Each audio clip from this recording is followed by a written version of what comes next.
I forgot a pretty decent Pete story. Might as well just tell it to you now.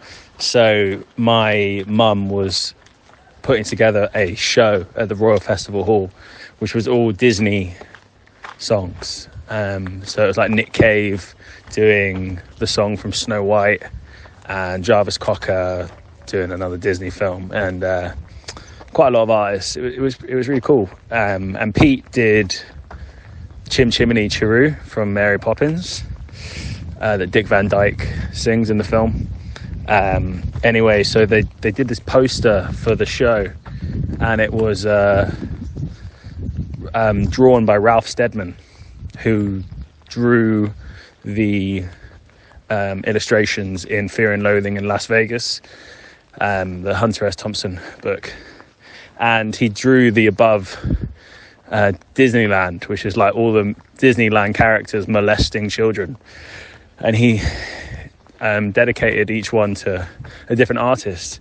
And Pete came to the show with Kate, and I was looking after them in the hotel room, in their dressing room, and had to give them a big box that was delivered to them full of interesting substances. And until he kicked me out of the dressing room, he said, "It's getting a bit crowded in here."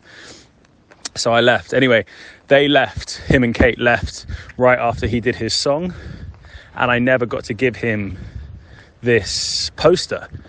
So then he put out another book called The Books of Albion, which were just a collection of his diaries.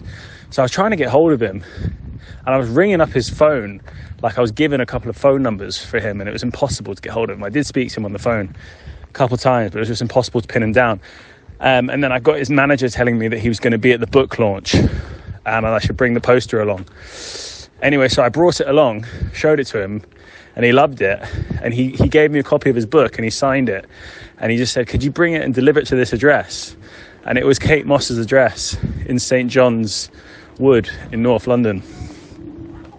And yeah, I was never going to fucking go over to Kate Moss's house and try and deliver this poster. So it's up on my living room wall now. But if you look at the bottom, it says, "To Peter Doherty from Ralph Steadman, from one Disneyland to another."